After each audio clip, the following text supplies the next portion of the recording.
This is VSiN's College Football Betting Podcast.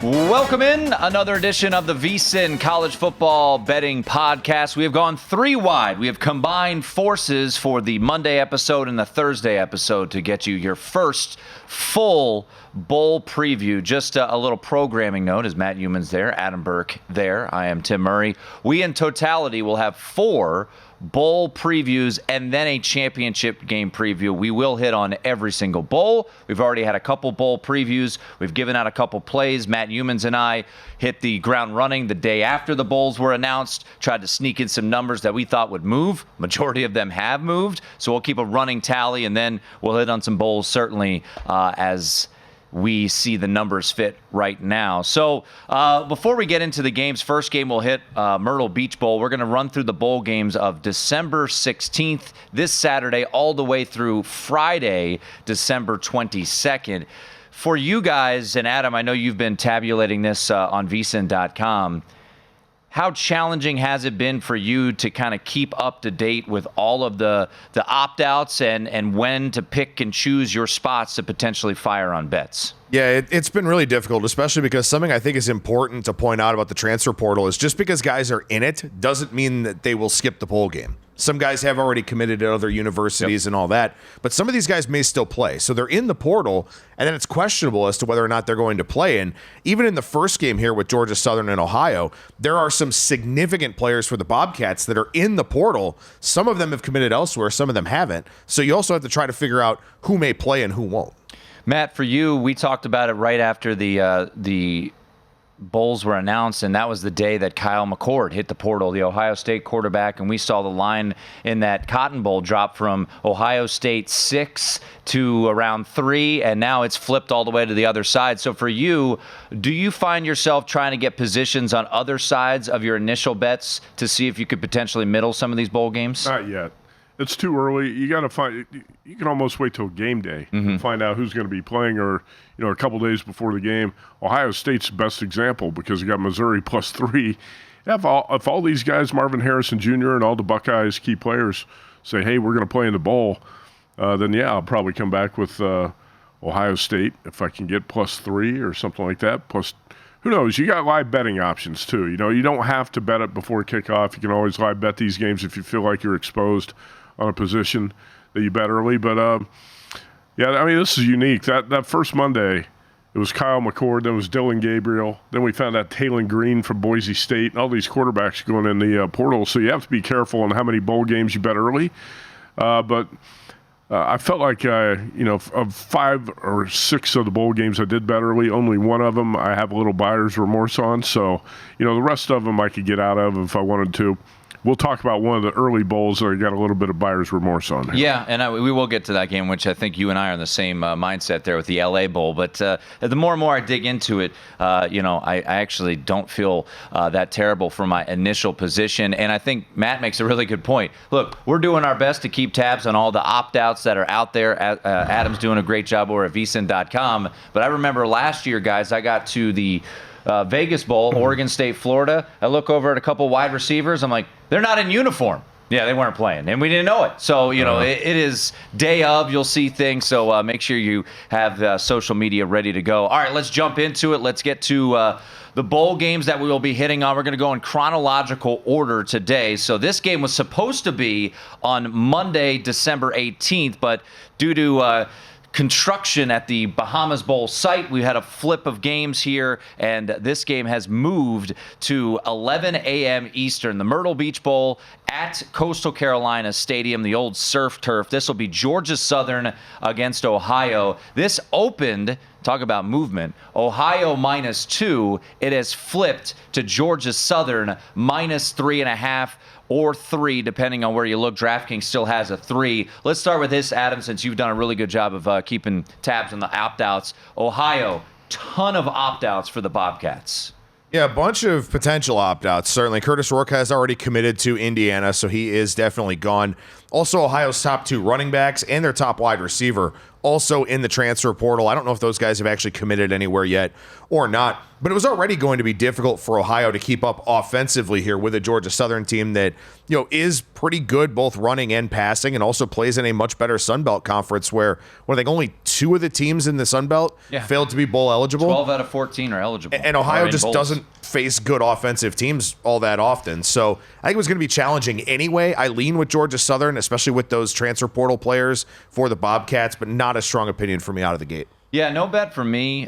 This 11 a.m. Eastern, our colleague Stormy Bonatoni will be on the sidelines for this game. If you're in a pick 'em pool, I know a lot of people do those confidence pick 'em pools. I would put a little bit, probably double digits on Georgia Southern here. Georgia Southern didn't finish the season all that strong, but I do think, guys, there's going to be motivation for Georgia Southern in this game. They lost their last 4 games of the season there, but I'm curious, for Ohio, guys, this is a team, as Adam mentioned, likely without their 2 top running backs, a couple of their wide receivers. Curtis Rourke is out. For Georgia Southern, lost their final 4 games of the season, lost to Texas State by 21, Marshall by 5, Old Dominion by 3, and then got smoked by App State by 28. And also something else, this applies to Boise State as well in their bowl game. The backup quarterback for Ohio is out. C.J. Harris had a medical emergency earlier this season. He's not playing. So Parker Navarro winds up being the starting quarterback for them in this game. Very, very lightly used. Was a fairly high recruit going to UCF, but hasn't really been used a whole lot in this offense. So they're effectively on their 3rd string quarterback, a very unproven guy. Matt, anything on the Myrtle Beach Bowl on Saturday? One thing I was going to say about Parker Navarro is he was a somewhat highly touted recruit, but he's only got 24 pass attempts in 4 years. But it wouldn't, a guy like that could step in a bowl game and all of a sudden you say, oh, where'd he come from? He might light it up. You never know. He is facing a team that lost 4 consecutive games to finish the season, went from 6-2 to 6-6. And it's not too often you see a team on a 4-game losing streak into a bowl favored by more than a field goal. It's interesting. DraftKings has the best number on this game at 3. Most books are at 3.5. I lean Georgia Southern. Because the Bobcats are so depleted, as you guys detailed there. But it's not a bet for me right now. 2:15 on Saturday, the R&L Carriers New Orleans Bowl, and one of the 2 teams that were not eligible to get into a bowl, Jacksonville State, who did ultimately get in because we didn't have enough 6-6 teams. They are playing in this Rich Rod squad. They are laying 2.5. The opening number at Circa was 3.5, so we really haven't seen too much movement on this game because we haven't seen a ton of opt-outs. Adam, opt-out situation for this game is what? Jacksonville State currently a 2.5-point favorite against the Ragin' Cajuns. Yeah, there's really not much in this game at all. Louisiana missing one of their top linebackers, Kendrick Gant, which is important because Jacksonville State is a team that ran the football as much as anybody throughout the course of the season. That is something that the Gamecocks will look to do in this one. I will say I did like Louisiana plus the 3. Now that it's down to 2.5, it's a little bit weaker of a play for me. But I think when you look at the stats for these teams, you've got to keep in mind that Jacksonville State, they play in Conference USA. Liberty, good offense. New Mexico State, good offense. Other than that, the offenses in that conference stink. So their defensive numbers look good, but a lot of that has to do with the level of competition that they played, whereas, as we talked about already, the Sun Belt, only 2 teams failed to get to 6 wins. So even though the strength of schedules are about the same for these 2 teams, I think there's more belief in Louisiana's numbers, in my opinion. Louisiana's also had success in this bowl, and I would lean that way, but you got to get to 3 if you're going to play it. And I have not played it, but I was talking with a couple of good sources in Louisiana, Tim, that you may know, Jimmy Ott and his co-host. And we were talking on their radio show. Both those guys like the Ragin' Cajuns catching the points here, and I'm not going to get into detailed analysis. I think this is one of those where if you're going to bet it, get the good number at plus 3 or pass. 2:15 Eastern at the Carrier Dome, not the Carrier Dome, the Superdome, whatever they're calling it these days, the down Carriers, there. New Orleans. Yeah, there you go. R&L Carriers New Orleans Bowl. Let's sneak in one more. The Avocados from Mexico Cure Bowl, ladies and gentlemen. Gotta love bowl sponsors. This game has Miami of Ohio versus Appalachian State. I do have a bet on this game. This game opened at App State -3. It has moved all the way up to some spots as high as 7 here in town. South Point does still have a 7. 6.5s are starting to come back, as we show right there at DraftKings. So the big note here, we know that Brett Gabbert lost for the season for Miami. Their starting quarterback, Avion Smith, was who stepped in, kind of a dual threat type of quarterback. He is in the transfer portal, not going to play in this game. I think the line has moved too much here, guys. I think Miami of Ohio are going to have the majority of their defense intact here. I like the Redhawks. If you can get that 7, I'll take the 7, and I did with Miami of Ohio. This was one of the biggest overlays of the bowl season for me, where I like Appalachian State. I have this closer to a double-digit line, in my opinion. I was curious to see if Joey Aguilar, the quarterback for the Mountaineers, would stay on the team or if he would go in the transfer portal, because he wound up having a really, really good season. It was one of the better passing seasons for the Mountaineers here in recent memory. Nate Noel is in the portal. He led the team in carries and rushing yards. Deshaun Davis, one of their number 2, number 3 caliber wide receivers, also going to be out. But I just think App State's offense is too much for Miami of Ohio here, where, again, I'm looking to maybe fade the MAC here because there just weren't very many good offensive teams in that conference. I think App State will overwhelm them. Redhawks, number 7 in the nation in scoring defense, 16.2 points a game. Held opponents to 20 points or fewer in 8 of the last 10 games. But look at the market adjustment on the total. I was going to say under the total, but the total's dropped all the way from 48 to 43. So at this point, you're a little bit late to the party if you like the under. Adam, I was going to say Avion Smith, it looks like he's in the portal and he's out. Is it going to be Henry Hessen at quarterback? Henry Hessen looks like will be the guy there for Miami of Ohio. So we differ in opinions. I took the 7 with the Redhawks, and it looks like Adam will be laying it with the boys from Boone. We're up and running. It is the VSiN College Football Betting Podcast, continuing to break down the games this Saturday, including the Los Angeles Bowl, where we've got Boise State against a uninterested UCLA team.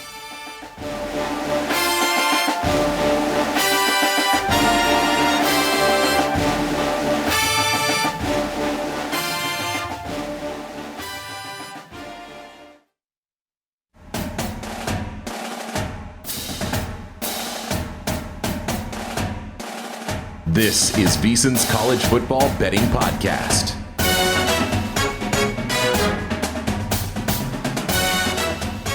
And we keep it rolling here on the VSiN College Football Betting Podcast. We're going 3 wide, taking a look at the bowl games from December 16th through December 22nd. We will have another bowl preview next week, looking at the bowl games from December 23rd all the way through the 28th. Also next week, Matt Youmans and I will take a look at the New Year's 6 games in the college football playoff. We'll hit on that towards the end of this episode, but let's keep it rolling. This Saturday, we have 6 bowl games in totality. We've already hit the Myrtle Beach Bowl, the New Orleans Bowl, and the Cure Bowl, the Avocados from Mexico Cure Bowl, which will take place in Orlando. If you can get a 7, which you could get earlier on Thursday, I would take that with Miami, but at 6.5 probably would be a pass for me, but official play. But Adam likes the other side. He likes the boys from Boone in that one. Matt, at that point, just to put a bow on the Cure Bowl, at 43, pass for you on the total?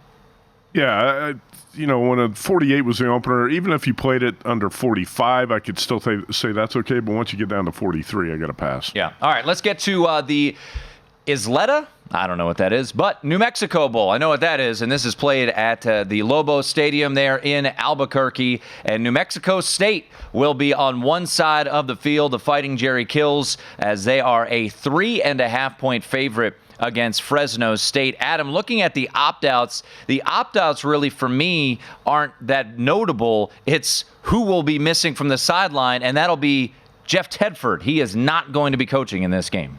Yeah, Jeff Tedford out for health reasons. And the big question about this game kind of held this line hostage for a long time. Was Diego Pavia going to play for New Mexico State? Now the team has gotten to Albuquerque for the game. By the way, New Mexico State in Las Cruces, not in Albuquerque.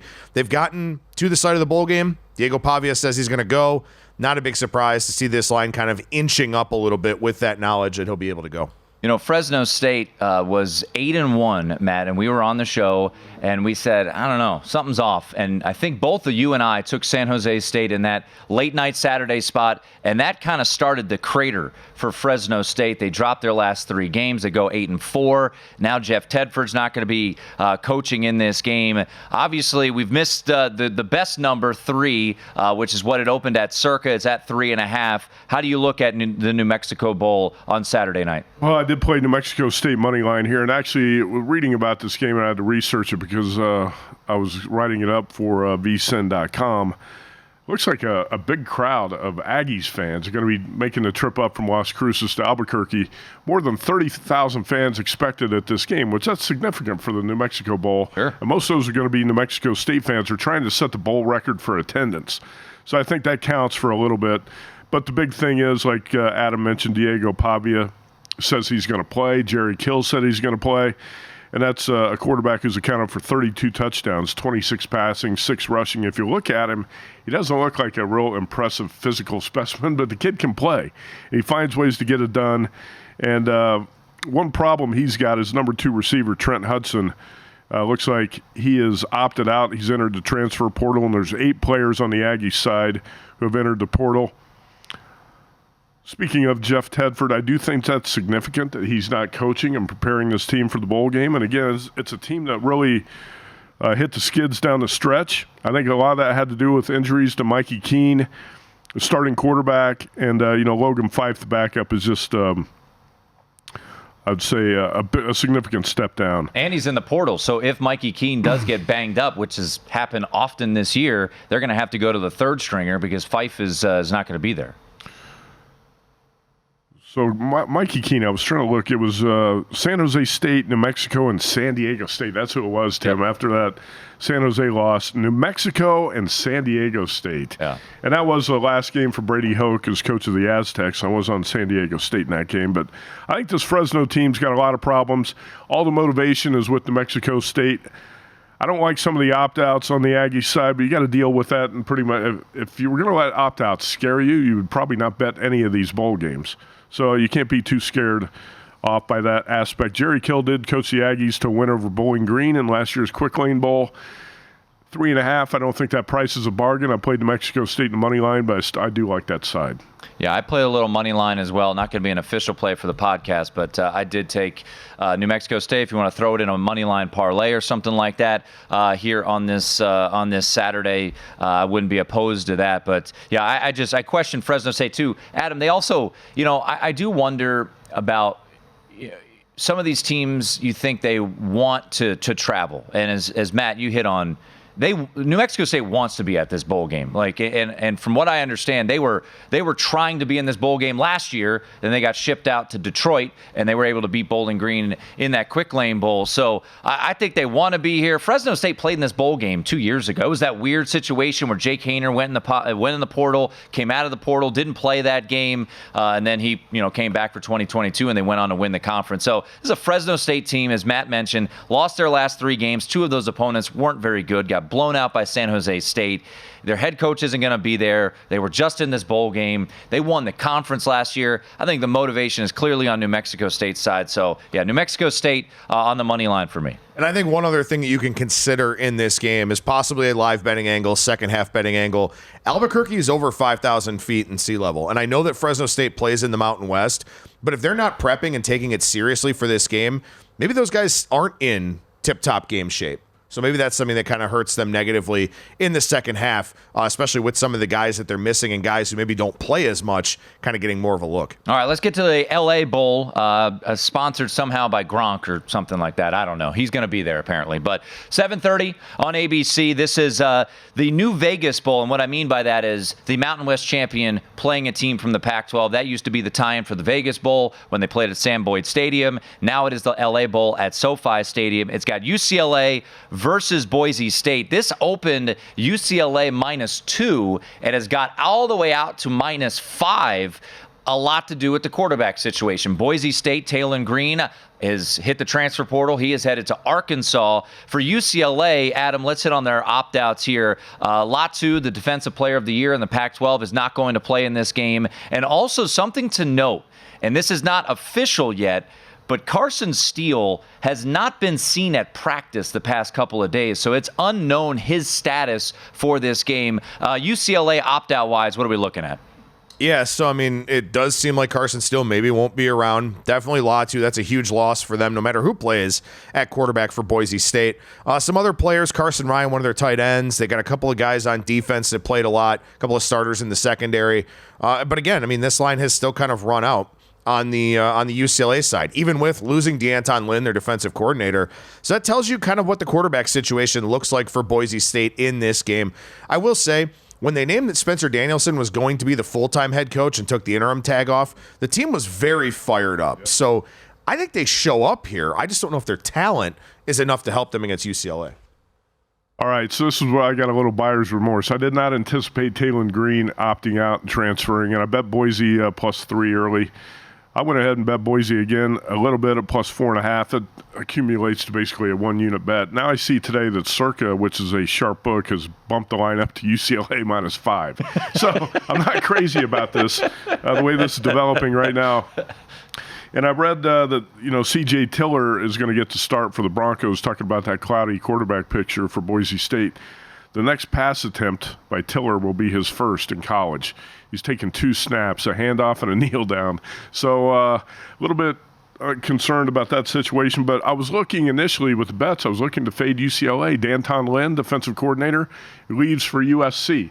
You guys just mentioned a lot to the best defensive player is going to opt out of this bowl. What's the motivation level for the Bruins in this game? I'm not really sure why the sharp money is pouring on that side unless it's just all the negativity about the Boise quarterback situation. I thought Boise was, like Adam mentioned, a totally different team after the coaching change. It was a bet-on Boise team, and that's kind of the approach I was taking into this bowl. Chip Kelly still has not won a bowl game since he's been coach at UCLA. Blew the Sun Bowl last year. He and Dorian Thompson-Robinson blew that game in the fourth quarter. Maybe that's motivation for Kelly to finally win a bowl game, but I like the Broncos a little bit here, getting the points. It's going to be an official play for me. And our graphic will show at the end of the show 4.5. You can get the 5. I hate going against line moves. I don't do it often, but I'm doing it here. I think Boise State is going to be very motivated, as you mentioned. Spencer Danielson is going to be the full-time head coach. They kept Bush Hamden, the offensive coordinator, so he's not going anywhere. Yes, the quarterback position scares me, but let's be honest. Last game of the season, Cal smoked this UCLA team, and Ethan Garbers, it was like a yo-yo for him in and out of the lineup. He's going to get the start, so it's a double play for me. I'm taking Boise State plus the points, and I'm playing the game under. I think UCLA's defensive front still should be solid. I would imagine Boise State guys with Genti and Halani both playing in this bowl game will both be they'll be running the ball a decent amount. So for me, a double play. Before we hit the break, 10 seconds, Adam, what do you got? Yeah, real quick, C.J. Tiller from Rancho Cucamonga did not get an offer from UCLA. Motivation, There you baby. go. Broncos, let's go. Let's get the city of Boise to take over L.A. on Saturday night. What about Shreveport, Louisiana on Saturday night? We got Cal and Texas Tech. Come on back. It's the VSiN College Football Betting Podcast.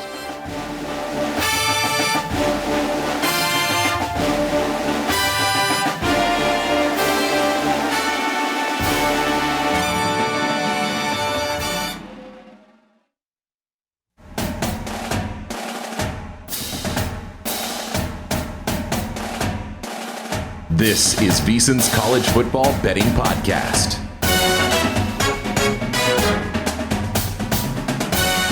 We keep it rolling here on VSiN Prime Time alongside, not VSiN Prime Time. We'll edit it out post-production. Oh, wait, we're doing this live. Oh, it's the VSiN College Football Betting Podcast. Matt Youmans, Adam Burke, and Tim Murray with you. At Matt Youmans 247, at Skating Tripods, at 1 Tim Murray. Make sure you head to vsin.com. All the opt-out information courtesy of Adam, write-ups galore for every single bowl game as the bowl season starts on Saturday, and it will wrap up, ladies and gentlemen, 9:15 Eastern, the Independence Bowl down in Shreveport, Louisiana. After my show, VSiN Primetime, on Friday night, I will hop a jet and fly to Shreveport, Louisiana. I will be on the sidelines for said bowl game, and Cal winning their final 3 games of the year to get eligible for this bowl, and Texas Tech lost their last game by 50. but beat UCF in a good spot when you should have taken money line and not laid the 2.5 with Texas Tech against UCF as they won that game 24-23. So a pair of 6-6 teams. Cal very excited to be in this bowl game. Hard to tell what Texas Tech their motivation angle is because they were kind of a chic team to be playing in this one. Opt-out wise, Adam, let's hit on this one. What are we looking at for Cal and Texas Tech? Yeah, this is one of the messier of the early bowl games here. You got a couple of defensive opt-outs for Cal. Elam's or the leading tackler. Yep. Yeah, we'll just go with that. Their linebacker, leading tackler, and then one of their top defensive backs, Jeremiah Irby. And then for Texas Tech, Tyler Shuck, he goes into the portal. He is at...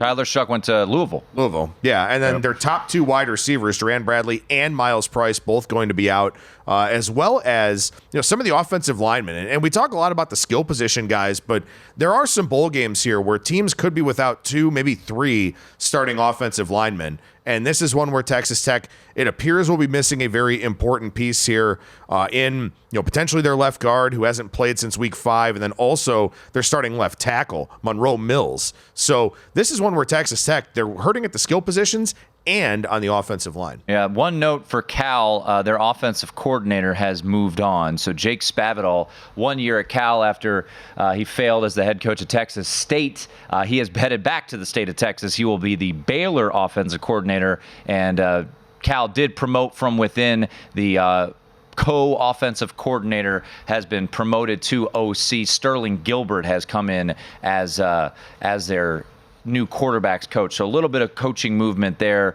Joey McGuire is the head coach over at Texas Tech, year number 2 for him. Some positive news, no opt-outs here. Jaden Ott, no relation to Jimmy, is going to play in this game. He's a true sophomore, a stud, leading rusher that is in the Pac-12. And Taj Brooks, I think much to the surprise of many, I think 3rd leading rusher in the entire NCAA. He is returning for Texas Tech next year. I tell you what, Texas Tech, I think they've got some money because they are hitting the portal hard, and they will be bringing back Taj Brooks, 1,443 rushing yards, 8 100-yard games, including a $182 against UCF. So a first-team All-Big 12 contributor there. How about this? 2004, a little history. Cal and Texas Tech played each other in the Holiday Bowl, and Texas Tech pulled the upset against Aaron Rodgers when Cal was not happy. You talk about motivation in 2004. They thought they should have been in the Rose Bowl. They were not. They lose in the Holiday Bowl 45-31. So these two teams actually have played before in a bowl game, and it took place in the Holiday Bowl in 2004. Right now, Matt, you see Texas Tech as a 3-point favorite in this game. It opened Texas Tech -1. What's your feel on the Radiance Technologies Independence Bowl?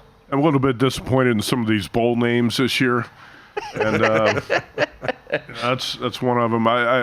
The Pop-Tarts Bowl. Come on, we got to do better than some of these bowl names that we're coming up with now.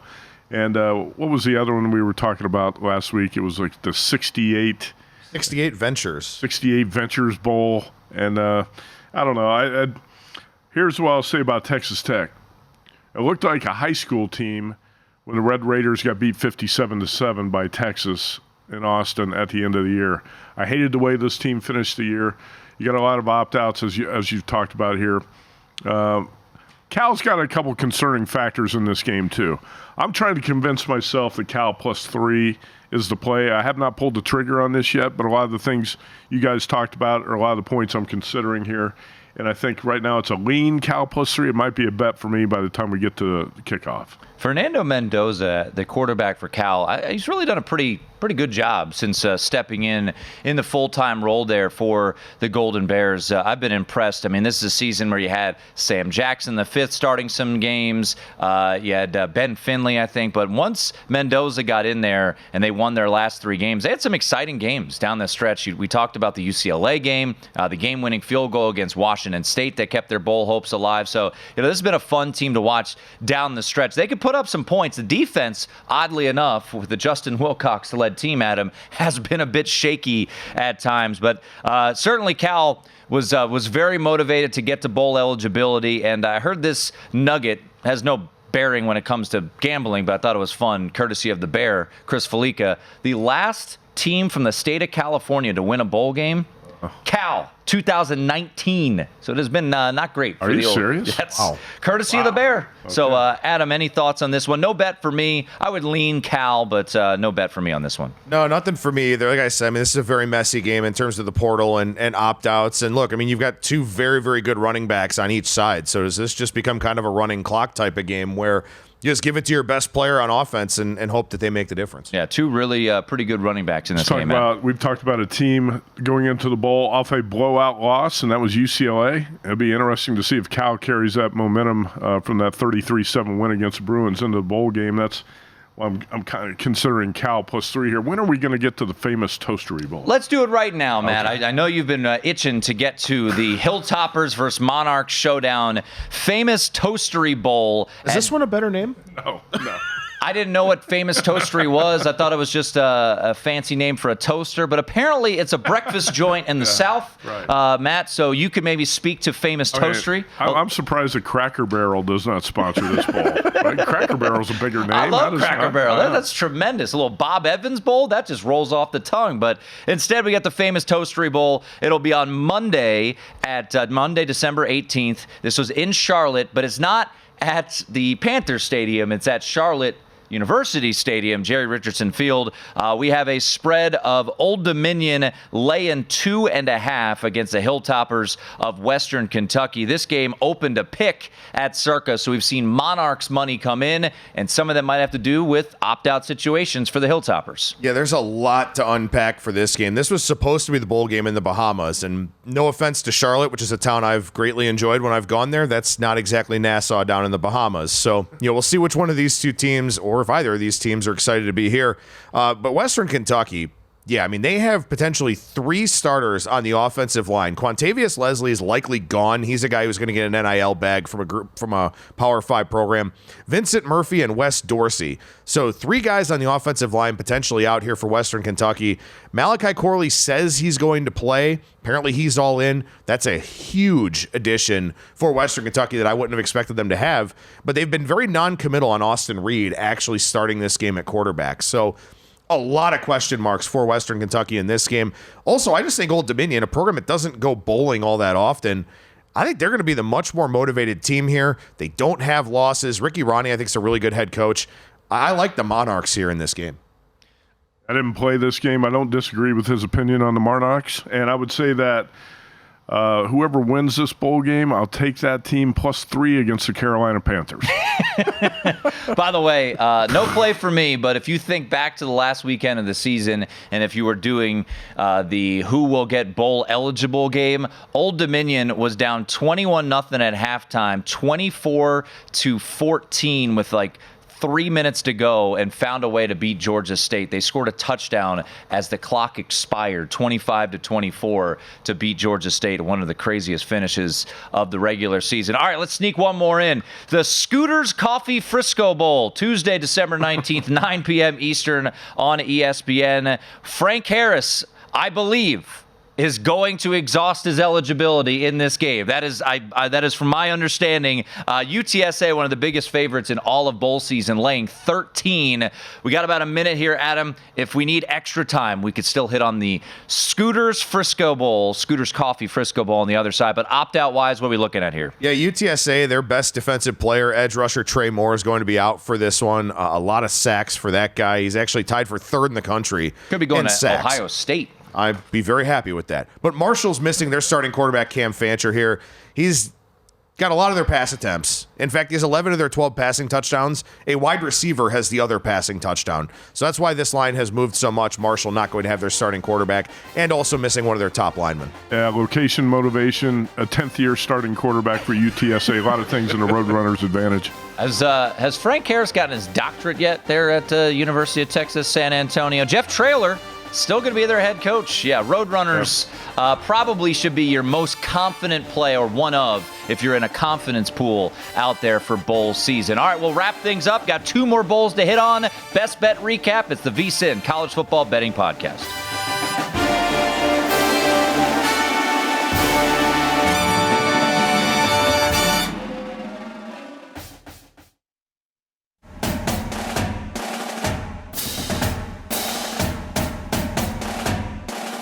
This is VSiN's College Football Betting Podcast.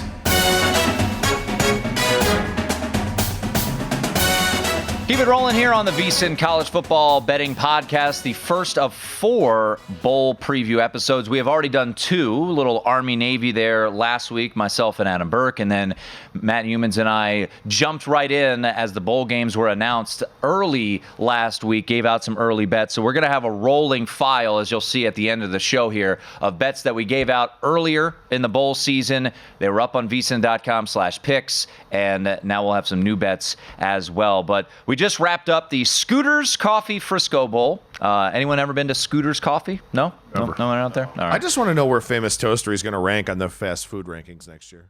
Maybe it's not fast food. Not in the top 100. Real. Never been there.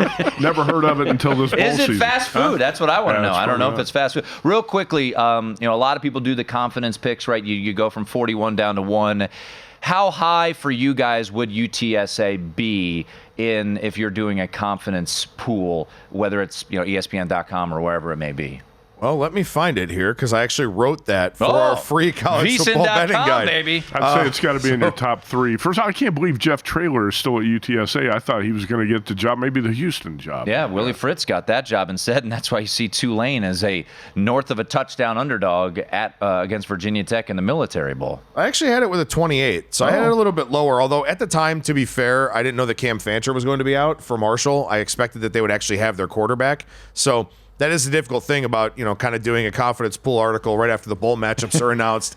Guys wind up not playing in the game, so that'll kind of change everything. By the way, if you want to feel old, Chad Pennington's son will be starting this game. Cole Pennington, who looks exactly like Chad Pennington. Nice.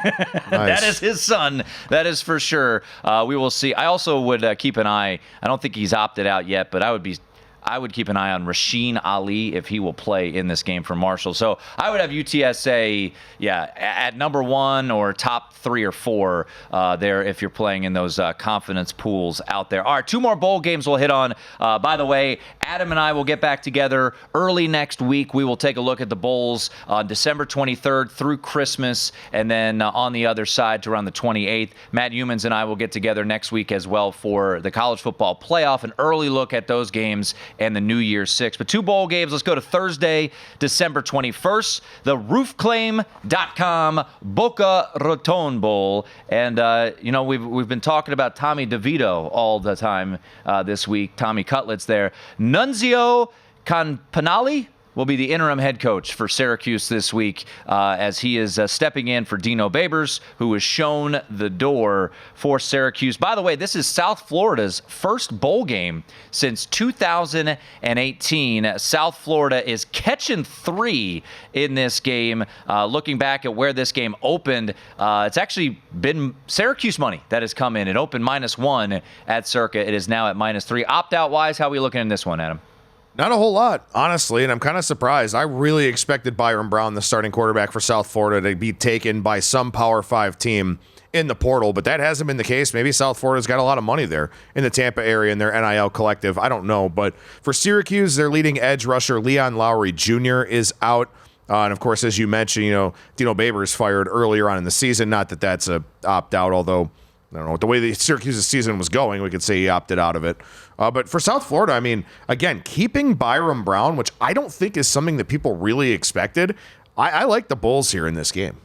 Yeah, I would. I have not played this game. It's on my short list of looking at. If you're looking for some dogs, I think South Florida is going to be incredibly motivated to play in this game. Alex Golish in his first year as South Florida's head coach. Obviously, the AAC was a bit down this year, so they benefited from that and winning their final game. But I would look Bulls or pass. There's really no way I could get behind the orange in this one. There, same thing, dog or pass with this game because I think all the motivation's got to be with the Bulls and also the location in Boca Raton favors South Florida. This total, I'm a little bit surprised the total is this high at 61, but it's been bet up from 57 to 61. It might be a lot of snowbirds from upstate New York down in South Florida. They're looking to go to this game, but on the point with Brown, almost 4,000 total yards for him, 34 total touchdowns, and this is an offense that likes to run with some tempo too. So I think South Florida could give Syracuse some fits in this game. This used to be the Chera Bundy Boca Raton Bowl. Now it's the roofclaim.com. I didn't know what Cheribundi was. It's like a tart cherry juice or something like that? Sure, why not? Yeah, All right, why not? let's wrap up our previews, and then we'll hit on our best bet recap and a couple bowl games that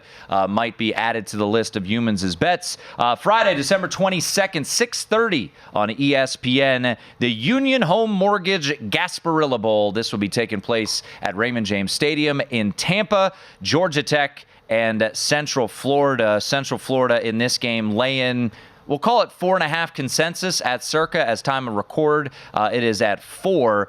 This has been a game that, as we look at the opener, has not really moved. It got, I think, as high as 6, but opened at circa 4, and it still sits at 4. Georgia Tech, UCF.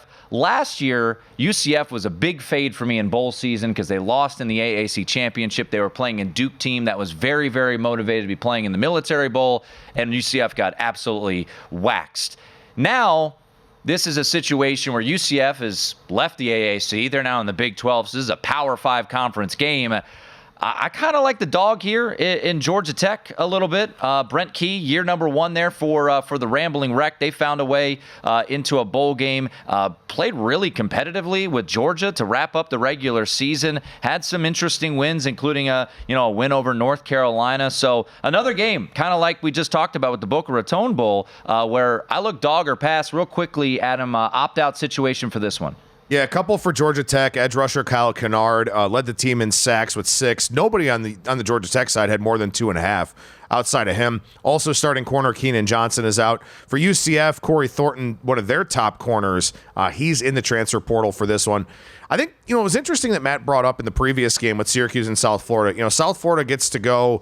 They're playing in Boca Raton. It's still, in the state of Florida.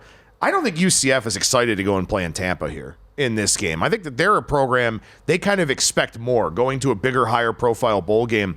So this is one where maybe proximity to home is a bit of a negative as opposed to a positive. Yeah, you're right. Sometimes players do want to go away from home. Yeah. And that might be the case with UCF. I think there are a few positives here with Georgia Tech. Team that won 3 of the past 5, played Georgia to 31-23 game, and I'm not the biggest Haynes King fan. But he's a volatile quarterback, but he has the potential to do some damage here. So he's got 35 total touchdowns this season. I actually think this is another dog or pass type game. I have not bet this, but the best number is at DraftKings if you want to grab the 5 with the Yellow Jackets. All right, final couple minutes, as we always do, to wrap up the VSiN College Football Betting Podcast. We do our best bet recap. So, Matt, go ahead with your best bet recap, and also we will point out the bets that we have already made throughout the bowl season, as we have already noted these on previous installments of the podcast. Yeah, this is I'm going to start off with the game we talked about with Boise and UCLA. I'm going to stick with the bet on Boise State. A little buyer's remorse here. I've got bets on a half unit at +3 and a half unit at +4.5. So I'm going to stick with Boise and the LA Bowl. Gronk is going to sing the national anthem. All right. Tim, so that's one reason for you to tune in. You talked about confidence picks. Yeah. San Jose State might be at the top of my list. I agree. I think Coastal Carolina is going to show up with a skeleton crew. You've got all the motivation with the Spartans and quarterback Siobhan Cordero. I did bet this at 8. I was hoping the line would open 6.5. I was not that lucky. We can't make our own opening numbers. It opened 7.5. I bet at 8. It's up to 10. I would still lay 10. I think San Jose State wins big against Coastal. Louisville, USC under 58. Obviously, we don't know what the USC offense is going to look like, but it's probably not going to be that dynamic, and the Louisville defense is legit. Arizona -3. Dylan Gabriel opts out on the other side. Jackson Arnold's going to be the quarterback for Oklahoma in that bowl game, but you got to love the way Jed Fish and the Wildcats played in the second half of the season. Missouri, I got a +3. At this point, too late to the party, like I said, but we'll talk about that game a little bit more next week. Ole Miss +4 against Penn State. Wyoming, you got a great coach going out in his final game. That's simply my play there on the Cowboys. And Washington +4.5 in the playoff against Texas. All right, I'll run through mine real quick as we wrap it up here. I have added a couple, so I am with Matt on Boise State, taking the 4.5. I'm also on the under in this game, under 49, and I took the 7 with Miami. If there is a 7 still out there, when we submitted the picks, there was a 7. I'm on the opposite side of Adam there, but I took the 7 with the Redhawks. Under Alabama, Michigan, 45.5, and then previous plays, San Jose State, Notre Dame, Oregon State under 46.5, Rutgers plus the 4. Adam, we got a couple seconds to go. Your plays from this bowl round. Yeah, I'm a deadbeat. I didn't get them sent in for a cool graphic, so shame on me. I do like Alabama as a dog against Michigan. I'm not impressed with Michigan's offense at all. I think the Crimson Tide will definitely take care of that Michigan offense in that game. And the Wolverines haven't seen a running quarterback like Milroe. I really like the 2 plays that Matt has. Ole Miss plus the points. I don't believe in James Franklin against any opponent of consequence. And then that Wyoming one, not only Craig Bull, but also Toledo's DeQuan Finn in the portal. This has been the VSiN College Football Betting Podcast. Back next week.